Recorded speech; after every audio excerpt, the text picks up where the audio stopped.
Bonjour à toi, cher spectateur. Capone de Josh Trank. Ça fait longtemps que j'attends ce projet.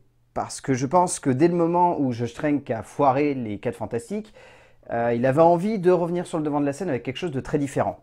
Le projet a longtemps été teasé, a longtemps été mis en avant comme l'un des projets phares de plusieurs années, parce qu'à la base, je crois que le projet a été annoncé en 2018, décalé en 2019, et il ne sort que maintenant, et malheureusement chez nous en France directement en DVD.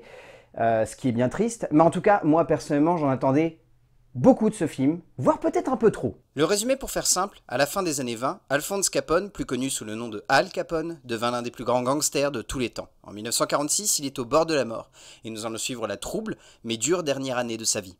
Bon, quand je dis que j'en attendais un tout petit peu trop, c'est parce que forcément, lorsqu'un réalisateur aussi prometteur que Josh Trank, qui avec Chronicles s'était littéralement annoncé comme étant un des grands metteurs en scène à venir, en tout cas d'un cinéma américain qui cherchait à renouveler certains codes d'un cinéma, notamment là c'était le cinéma de super-héros.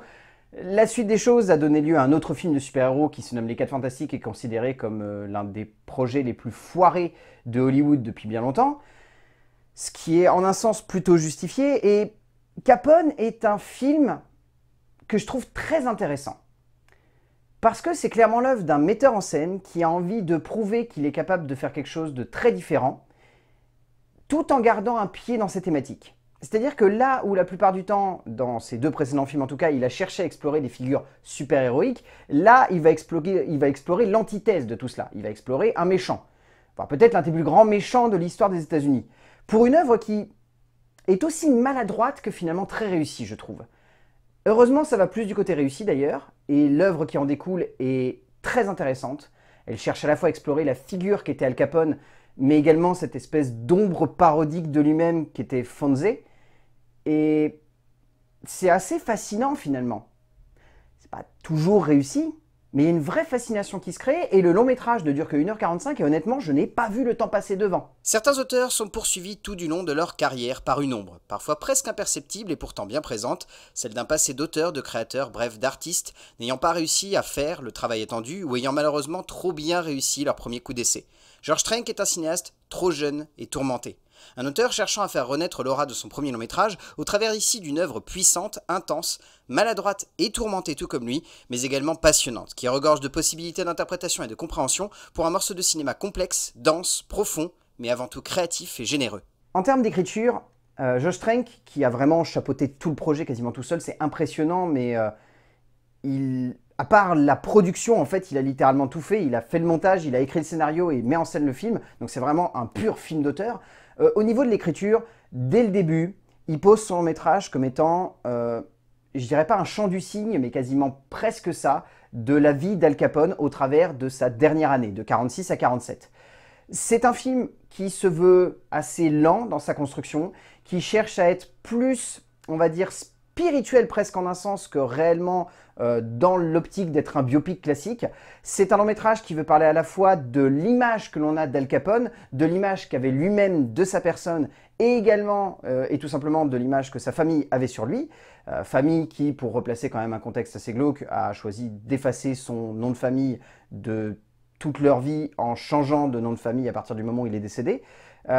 Tout ça dans l'optique vraiment de mettre en place un scénario qui se veut être avant tout extrêmement mental. C'est pas un film qui va être un biopic classique comme on a tendance à le voir dans le genre. C'est vraiment un long métrage qui, comme je vais l'évoquer après, se veut une déconstruction de la figure presque mythique qu'est Al Capone. Le but est de mettre en scène Fonze et d'en faire un héros quasi fantomatique. Un personnage presque possédé par une force qu'il dépasse, et qui finalement ne devient qu'un vieil homme décrépit et avec un pied dans la tombe, qui ignore toute sa vie passée et qui ne semble voir que des bribes au travers de flashbacks un peu éparpillés à gauche et à droite. Et cette forme, elle est très bâtarde. Et vous l'avez compris dans ce que j'ai évoqué, elle est très floue. Mais finalement, elle est logique par rapport à ce que Josh Trank a vraiment envie d'évoquer au travers de ce film. Trank veut explorer la tourmente d'un homme, mais également cette idée de désacraliser un mythe, de déconstruire la légende du plus grand gangster de tous les temps, en tout cas sur le territoire américain, pour développer avant tout un profond sujet de réflexion autour de l'homme derrière la légende.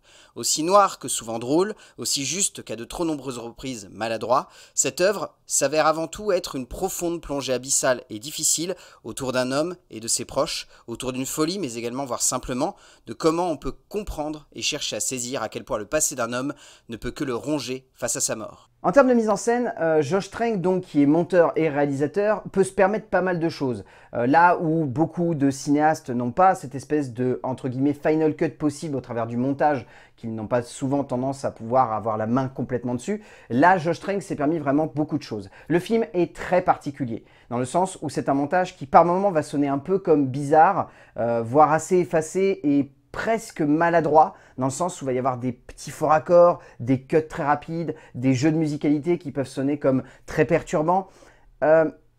C'est un montage que personnellement j'ai du mal à pleinement apprécier, tout en parvenant quand même à saisir à quel point il a voulu faire en sorte que ce soit un montage qui soit cohérent par rapport à son personnage. Parce qu'on parle quand même d'un homme qui est en train de sombrer dans une folie complète, suite à plusieurs AVC, et qui oublie qui il était.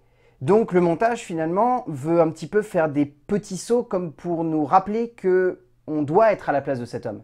Parce que finalement l'identification elle est très compliquée, on parle quand même d'un personnage qu'on connaît par le biais de son histoire, mais où ici il prend la forme littéralement presque d'une coquille vide qui est elle-même incapable de se souvenir de quoi que ce soit. Donc on ne parle pas d'Al Capone, on parle vraiment de Fonze, on parle d'un mec qui en fin de vie ignorait même comment aller aux toilettes.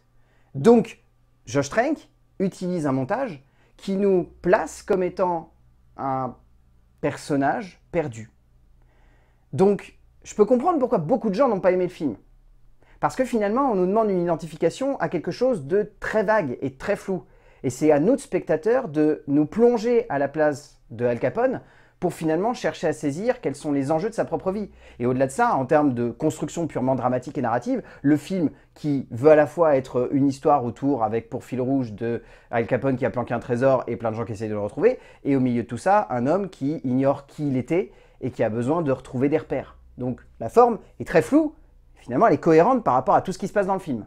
Sans chercher à en faire tant que cela, mais pourtant en abordant le montage et la complexité de sa mise en scène avec une certaine logique, le metteur en scène américain développe une construction et un développement de sa réalisation qui peut sonner comme bizarre, voire même comme étrange. À mi-chemin entre satire, œil noir mais cohérent sur un homme tourmenté et rongé par son passé, déconstruction donc d'un personnage pour en faire avant tout un homme, Trank va encore une fois dans sa logique de mettre en scène un héros non pas comme un surhomme, mais simplement comme un personnage avec ses fêlures et ses tourmentes, quitte à prendre ici un anti-héros terrifiant, finalement très humanisé. En termes de casting, celui-ci est très éclectique. On a Linda Cardellini qui joue donc May, la femme de Capone, qui est excellente, mais comme toujours, je trouve cette actrice vraiment magistrale. Matt Dillon qui a un rôle un petit peu plus anecdotique, mais je trouve très intéressant. Il y a Al Spagnuolo qui est vraiment bon, tout comme Noel Fisher. Jack Lowden également est très surprenant.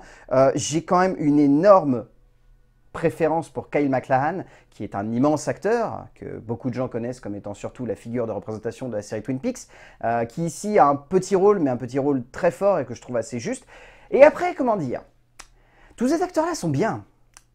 Mais il y en a qui avaient vraiment envie de voler la vedette au long métrage, qui, au-delà de se grimer physiquement pour ressembler à un Al Capone complètement fantomatique et décrépit, a choisi une interprétation très particulière, que j'aurais presque envie de qualifier comme étant Robert De Niro dans Raging Bull, qui essaierait d'imiter une parodie de Chirac, ce qui est quand même un peu perché.